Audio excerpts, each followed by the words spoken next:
नमस्कार। आज हम अध्ययन करेंगे एनईपी 2020 का।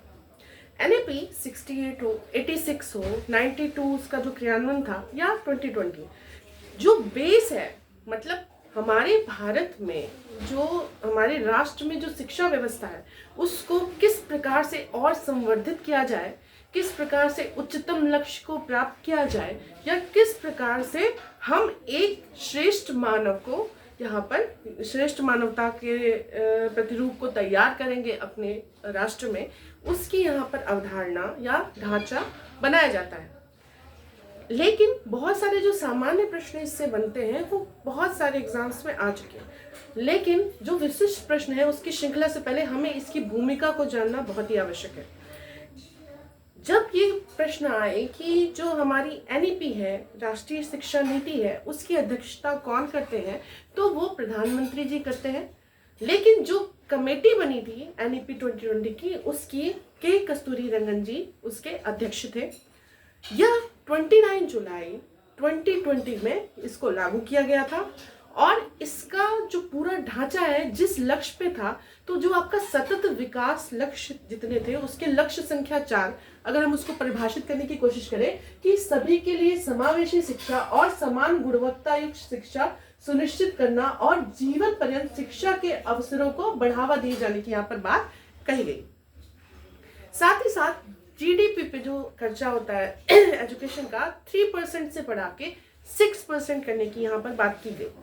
लेकिन जो इसकी भूमिका है, अगर हम उसकी चर्चा करें तो वो कई भागों में बांटी गई है। जैसे आपकी जो स्कूल शिक्षा है, आपकी उच्चतर शिक्षा है, व्यवसायिक शिक्षा है, कला भाषा इससे संबंधित शिक्षा है, प्रौद्योगिकी शिक्षा है, प्रौढ़ शिक्षा है, तकनीकी शिक्षा है, और जो आपके ऑनलाइन सिस्टम है उसकी संबंधित जो की पॉइंट्स है, इसमें भिन्न भिन्न भागों में इसको बांटा गया है। लेकिन सबसे ज्यादा जो इसमें नई चीज जोड़ी गई, अगर हम ध्यान दें तो जैसे हम लोग का 10+2 का सिस्टम जो चल रहा था, वहां यहाँ पे उसको तोड़ दिया गया। इस सिस्टम को 5+3+3+4 इन भागों में तोड़ा गया। यदि आप सोचते हैं 5 मतलब 1 से 5 तक, तो यहाँ पर 1 से 5 नहीं। 5 में 3 साल आपके जो आंगनबाड़ी या बाल वाटिका में चलने वाली बच्चों की प्री एजुकेशन, जो आपकी प्ले एजुकेशन जैसे कि चलती है, उस टाइप की जो शिक्षा है जो बाल वाटिका में संचालित की जाएंगी, उसकी बात कही गई है। तो उसमें 3 स्टेज, फर्स्ट सेकंड थर्ड, और 1 2 5 में क्या है आपका 3 साल प्री प्राइमरी और 2 साल कक्षा 1 और 2 की बात कही गई है। इसके बाद जो 3 है, ये आपका क्लास 3, क्लास 4, क्लास 5 की बात कही गई। इसके बाद जो 3 है क्लास 6, 7, 8, और फिर जो 4 है आपका 9, 10, 11, 12 की बात की गई। अब हम चर्चा करें इसको जो नाम उन्होंने दिया, तो जो आपका 5 है ये आपका फाउंडेशनल स्टेज यहाँ पर कहा गया है। फाउंडेशनल स्टेज जो 5 ईयर है, 3 साल प्री प्राइमरी और 2 साल कक्षा 1 और 2। दूसरा आपका है प्रिपरेटिव आपका स्टेज है, वह आपका कक्षा 3, 4 और 5। फिर आपका जो है आपका मिडिल स्टेज है। मिडिल स्टेज में कक्षा 6, 7, 8, और उसके बाद आपका सेकेंडरी स्टेज है 9, 10, 11 एंड 12। अब इसके जो मुख्य बिंदु है इसकी चर्चा की जाए तो क्लास के साथ हम ईयर डिसाइड करते हैं। तो 1 में आपको पता है 6 वर्ष में आपका एडमिशन बच्चे का कक्षा 1 में होता है। तो यहाँ पे शिक्षा कब से शुरू होगी? कक्षा जो प्री प्राइमरी का जो स्टूडेंट है वो 3 साल के बच्चे का एडमिशन बाल वाटिका में या आंगनबाड़ी में कराया जाएगा। वो 3 साल वहां पे पढ़ेगा, फिर कक्षा 1 में 6 साल पे आएगा, 2 पढ़ेगा, फिर 3, 4, 5 पढ़ेगा, 6, 7, 8 पढ़ेगा, 10, 11, 9, 10, 11, 12 पढ़ेगा। तो यहाँ पे 3 वर्ष से शुरू कर दी गई है बच्चे की प्रारंभिक शिक्षा। बात की जाए इसको क्यों 3 वर्ष से शुरू किया गया है, तो यहाँ पे जो है आपका यहाँ पे माना गया है कि 65% मस्तिष्क का विकास जो होता है 6 वर्ष से पूर्व ही बच्चे का हो जाता है, और इसीलिए यहाँ पर 3 वर्ष जो आपका है 3 वर्ष से ही यहाँ पे शिक्षा शुरू कर दी गई है। अब आगे अगर चर्चा करें तो आपका यहाँ पे एक क्वेश्चन आता है कि किस कक्षा से एनसीईआरटी की बुक यहाँ पे चल रही है। तो कक्षा 1-2 में एनसीईआरटी की बुक्स आ गई हैं, जो सारंगी हिंदी की बुक है, आनंदमय गणित आपकी मैथ्स की बुक है, और मृदंग आपकी इंग्लिश की बुक है। इसके बाद यहाँ पे एक टर्म आया ECCE, इसका मतलब early childhood care and education. वो आपकी जो प्री प्राइमरी की शिक्षा है उसके लिए आया गया है, उसके लिए पोषण है। आपको भी पता होगा MDM जो बनता है, उसके साथ ही सोमवार को फल, बुधवार को दूध, और गुरुवार को कुछ मूंगफली, गुड़ की चिक्की या भुना चना, ये सारी चीज़ें यहाँ पर पोषण की बात, साथ ही साथ टीकाकरण की बात भी यहाँ पर कही गई है। अब अगर चर्चा करें तो यहाँ पर जो पॉइंट दिए गए वो है प्रारंभिक बाल्यावस्था, मनोरंजक एवं प्रेरणादायक वातावरण का यहाँ पे निर्माण किया जाएगा।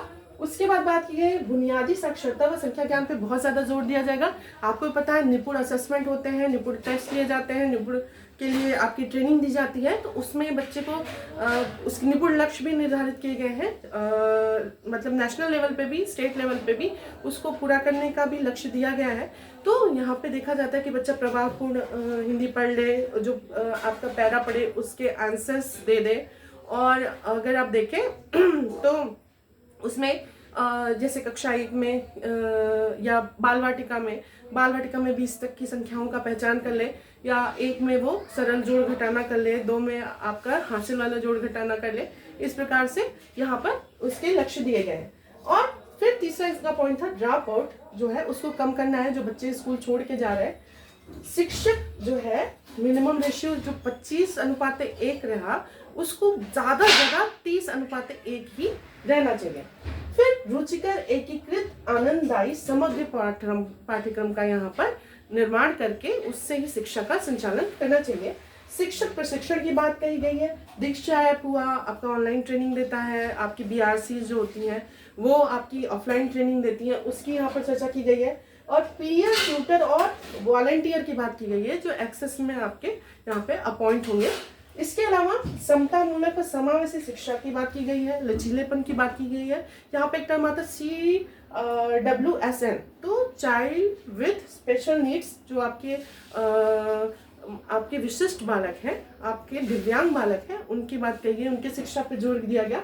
और इससे आप कह सकते हैं जो आउट ऑफ स्कूल की बात की गई, उसके लिए शारदा आपका पोर्टल है, या आपका जो दिव्यांग है उसके लिए आपका समर्थ पोर्टल है, मतलब जो दिव्यांग है उनके लिए समर्थ ऐप है, और जो आउट ऑफ स्कूल है उनके लिए शारदा ऐप है, उसकी यहाँ पर बात की गई है। सबका अपना अपना आपका फुल फॉर्म है, ये अक्सर क्वेश्चन आता है, तो आपको वो पूरा नोट आउट करके जितने भी की पॉइंट्स है उसका फुल फॉर्म एक जगह लिख लेना है। और यहाँ पर स्कूल कॉम्प्लेक्स क्लस्टर की बात की गई है। सर्व शिक्षा अभियान जो चल रहा है आपका, उसमें CRC की बात की गई है, क्लस्टर रिसोर्स आपका जो है। SMC आपको पता है, विद्यालय प्रबंध समिति यहाँ पर बनाई गई है, तो उनको PTM कराने की बात, जो बच्चों की PTM होती है वहाँ स्कूली जो आपकी प्राइमरी एजुकेशन है सरकारी, उसमें भी PTM होता है हर आपके जो 1 मंथ में। और SMC की बैठक होती है प्रथम बुधवार, और जो आपकी मीटिंग्स होती हैं उनके प्रशिक्षण जो होते रहते हैं, उन सब की बात यहाँ पर कही गई है। पोषण स्वास्थ्य की बात यहाँ पर बहुत ही विशिष्ट रूप में कही गई है। ये मुख्य बिंदु है आपकी स्कूल शिक्षा का। स्कूल शिक्षा अर्थात आपका 12th तक की बात यहाँ पर कही गई, आपकी प्री प्राइमरी से लेकर 12th तक स्कूल शिक्षा में आता है। दूसरा आपका है उच्चतर शिक्षा। तो उच्चतर शिक्षा जो है वो उसमें जो नई चीज़ें उसकी अगर बात करें, वैसे तो आपको पता है राष्ट्र का निर्माण, नैतिकता, चारित्रिक विकास, मानवीय मूल्य, और जो भी आपकी चीज़ें हैं वो सारी है बहुविषयक पाठ्यक्रम। लेकिन उसके अलावा 4 ईयर इंटीग्रेटेड बैचलर डिग्री की यहाँ बात की गई है। उसमें आप अगर चाहें तो आपको एक उसके बाद अगर उसमें B.Ed का आपका पोर्शन है, तो आप BA B.Ed कर रहे हैं, BSc B.Ed कर रहे हैं, तो आपको फिर 1 साल का B.Ed करना होगा, या फिर PhD के साथ मतलब रिसर्च के साथ अगर ग्रेजुएशन कर रहे हैं तो फिर बाद में आपको उसमें वरीयता दी जाएगी। आपको MA करने की, MSc करने की ज़रूरत नहीं, आपको PhD में एलिजिबल मान लिया जाएगा। MPhil को यहाँ पे मान्यता इसकी रद्द की गई है। संस्थान का पुनर्गठन, समेकन की बात की गई है। बहुविषयक एवं समग्र शिक्षा की बात की गई है। भौगोलिकरण की बात की गई है। अनुकूलतम वातावरण की बात कही है, मतलब आप ऐसे अनुकूलित करिए, मतलब जिसमें एक बेहतर शिक्षा के जो परिवेश है उसमें छात्र आनंददायक प्रेरणादायक परिवेश में वह ज्ञान अर्जित कर सके। छात्र सहयोग, संवैधानिक मूल्य आपका, इसके अलावा प्रेरित, सक्षम, सक्रिय, नैतिक, समता, समावेशन, स्थानीय परिवेश से जोड़कर शिक्षा, और इसमें शिक्षक शिक्षा और व्यावसायिक शिक्षा की भी बात कही गई है। जैसे ग्रेजुएशन में ही आप उसमें 4 ईयर इंटीग्रेटेड है तो उसी के साथ ले रहे हैं जो डिग्री है। क्रेडिट्स की बात की गई, क्रेडिट आपको मिलेगा, किस कोर्स का कितना क्रेडिट वो आपका ऐड हो जाएगा आगे, उसकी बात कही गई है। एनआरएफ जो नेशनल रिसर्च फाउंडेशन है उसके पुनर्गठन की बात की गई है। प्रशासनिक नियामक की बात की गई है। इसके अलावा एनटीए जो है यूनिवर्सिटीज़ के भी जो एंट्रेंस लगी इसकी बात कही गई है। विनिमय, मान्यता, वित्त पोषण, शैक्षिक मानक और निर्धारण, इन सब के लिए जो कमिटीज़ का पुनर्गठन करना, उसके मूल्य और जो आपके मानक है उनका निर्धारण करने की बात की गई है। सत्ता का विकेंद्रण, मतलब जो आपकी जो पावर्स को क्या करना है, डिस्ट्रीब्यूट करना है। उसके अलावा जांच, संतुलन, हमेशा असेसमेंट करते रहना, संस्था का भी। इसके अलावा HEGC की बात की गई है, हायर एजुकेशन ग्रांट कमीशन, यहाँ पर इसका फुल फॉर्म है। अब आते हैं व्यावसायिक शिक्षा। तो व्यावसायिक शिक्षा जहाँ तक मैं आपको बताऊँ कक्षा 6 से बात की गई है। कोडिंग और अनुभवात्मक शिक्षण की बात शुरू कर दी जानी चाहिए, ये मुख्य बिंदु है। लेकिन यहाँ पे आप फ्री हैं, बिल्कुल लचीलापन है, जिसका जो मन है वो पढ़े। अब आप सोचिए कि 12th में पहले साइंस का बच्चा साइंस पढ़ता था तो फिजिक्स केमिस्ट्री के साथ मैथ, फिजिक्स केमिस्ट्री के साथ बायो लेता था। अब क्या है, अब फिजिक्स के साथ हिस्ट्री, ज्योग्राफी, आपकी कुछ कैटेगरीज बनी है, एकदम फ्रीडम है उसमें, आपस में जो तालमेल बनाकर लचीलेपन के साथ बच्चे की रुचि के अनुसार, उसकी मान्यताओं के अनुसार, उसके आनंद के अनुसार आपको वहाँ पे फ्रीडम दे देना है कि कोई भी बच्चा कुछ भी पढ़ सकता है।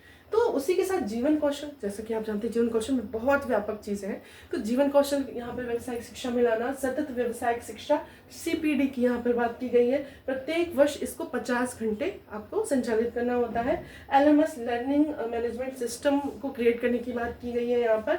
अब आते हैं प्रौढ़ शिक्षा। तो प्रौढ़ शिक्षा के लिए नामांकित करना, जो छूटे हुए हैं, जो जिनकी साक्षरता कम है, फिर उनके लिए स्पेशल क्लासेस, और फिर उनका मूल्यांकन करना, एग्जाम लेना, संडे को एग्जाम भी होता है उनका, तो वो सारी चीज़ें हैं। तो जीवन पर्यंत शिक्षा, चरित्र निर्माण, समग्र विकास और 21वीं सदी के उद्देश्यों को पूर्ति के लिए समस्त जो आपके छात्र हैं, चाहे वो छोटा हो चाहे बड़ा हो, छूटा हुआ हो या पढ़ रहा हो, सबके लिए ये सारी बात नियम लागू होते हैं।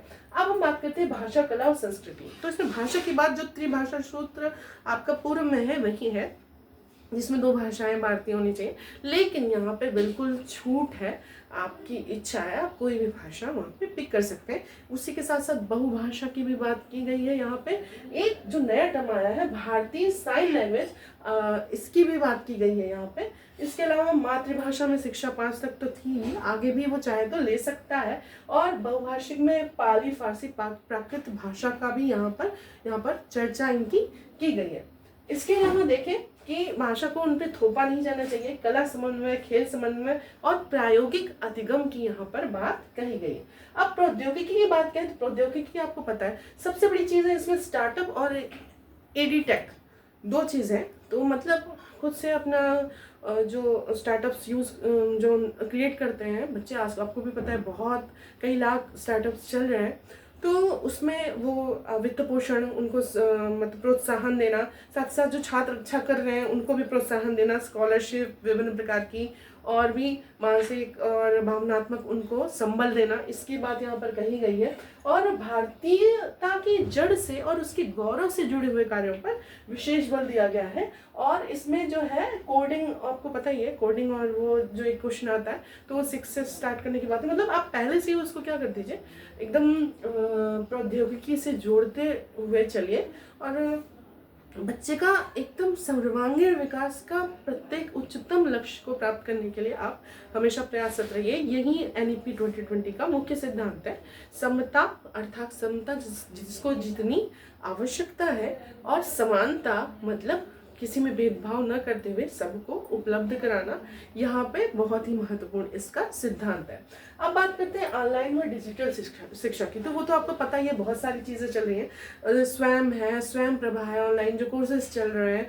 आपकी मुक्त शिक्षा जो है ODL, ओपन डिस्टेंस लर्निंग इसकी, या जो आपकी कंप्यूटर लर्निंग है, आपकी जो भी मतलब प्रौद्योगिकी शिक्षा, ऑनलाइन एग्ज़ाम हो रहे हैं, ऑनलाइन क्लासेस चल रही हैं, उन सबको इसमें समावेशन किया गया है। पायलट अध्ययन की बात की गई है कि कोई भी चीज़ लागू करने से पहले आप छोटे से समूह पे उसका अध्ययन करेंगे, फिर अगर आपको पॉजिटिव रिस्पांस मिलता है तो आप सब पे लागू उसको कर सकते हैं। फिर डिजिटल इंफ्रास्ट्रक्चर को बढ़ावा देने की यहाँ पर बात की गई है। शिक्षण मंच, उपकरण और शिक्षण सामग्री के निर्माण की बात कही गई है। पहुंच व प्रसार को बढ़ाने की, डिजिटल डिवाइड ना हो, मतलब गैपिंग ना हो, सबके पास उपकरण मौजूद हो, सब तक शिक्षा पहुंच सके, इसकी बात यहाँ पर कही गई है। वर्चुअल लैब की बात की गई है कि आप मतलब आप अपने किसी भी स्थान पे हो, वर्चुअल लैब में आपको फील होगा कि आप वहाँ पे हो, तो वर्चुअल लैब की यहाँ पे बात कही गई है। और प्रशिक्षण प्रोत्साहन, मिश्रित मॉडल यूज करने की यहाँ पर बात की गई है। ऑनलाइन मूल्यांकन करना, राष्ट्रीय डिजिटल भंडार, यहाँ पर ये भी नया टर्म आया, राष्ट्रीय डिजिटल भंडार की बात कही गई है। ओडीएल आपको पता है, ओपन डिस्टेंस लर्निंग की यहाँ पर बात कही गई है। मूल्यांकन के लिए यहाँ परख, आपका परख की फुल फॉर्म आप देखिए तो परख ऐप है, सरल ऐप है, आपका नेट एग्जाम हो रहा है, सेट एग्जाम हो रहा है आपका, ये सारे जो है समग्र रिपोर्ट कार्ड की बात की गई है, समग्र रिपोर्ट कार्ड बनाना है। अकादमिक बैंक ऑफ क्रेडिट जो है ABCD का यहाँ पर फुल फॉर्म है, इसको मूल्यांकन में यूज करने की बात की गई है। DBT जो यूज हुई है इसमें, DBT डायरेक्ट बेनिफिशियरी आपके जो ट्रांसफर होता है, जो बच्चों को तक पैसे अभिभावक तक पहुँचते हैं, वहाँ न कह के अगर NEP में बात की जाएगी तो आपका डिपार्टमेंट ऑफ बायोडाइवर्सिटी यहाँ पर लिया गया है। यहाँ पर आपका जो बुक्स चलती हैं वो आपकी सारंगी है, आनंदमय गणित है और मृदंग है। कक्षा 1-2 में ये क्वेश्चन आता है। निपुण है, स्वयं है, यूडाइस पोर्टल है कि सभी को अपने बच्चों का आधार सहित फीडिंग करना है कि कौन सा बच्चा कहाँ नामांकित है। इसमें क्या होता है कि एक बच्चा 2 जगह नहीं पढ़ सकता, एक आधार एक ही जगह वैलिड है, अगर इसका नाम कहीं चल रहा है तो हम एडमिशन नहीं कर सकते। इससे जो फर्जीवाड़ा चल रहा है उसको बंद करने की बात यहाँ पर कह सकते हैं, बहुत ही व्यापक पोर्टल है। तो ये सारी चीज़ें निपुण जो आपका ट्रेनिंग हो या असेसमेंट हो, national initiative for proficiency in reading with understanding and आपका न्यूमरेसी, ये आपका जो चल रहा है जितनी भी चीज़ें हैं, तो यहाँ पे NEP 2020 में इसको मुख्य रूप से इसको रखा गया है। हाँ, जितनी भी नई चीज़ें हैं वो आपको ज़्यादा ध्यान देनी, बाकी पूर्व में इसके मूल्य, भारतीय ध्यान रखिएगा, भारतीय विचार परंपरा से जोड़ने की बात की गई है। वारामिहिर हो, आपके आर्यभट्ट हो, आपके जितने भी आपके भारतीय दार्शनिक, गणितज्ञ, वैज्ञानिक, यहाँ पे विशिष्ट रूप से उनका नाम लिया गया है। नागार्जुन हुए, तो यहाँ पे उनके ज्ञान का जो निचोड़ है उसको अपनी शिक्षा में, अपनी राष्ट्रीय शिक्षा प्रणाली में आपको समावेशित करना है और एक उच्चतम लक्ष्य प्राप्त करना है, एक उत्कृष्ट मानव का यहाँ पर निर्माण करना है जो सभी के लिए सोचे। तो अगर यहाँ पे एक वाक्य आता है, यहाँ पर बोला गया है शिक्षा एक सार्वजनिक सेवा है, पूछेगा कौन सी NEP में कहा गया है, तो शिक्षा एक सार्वजनिक सेवा का यहाँ पर मेंशन किया गया है कि शिक्षा एक सार्वजनिक सेवा है।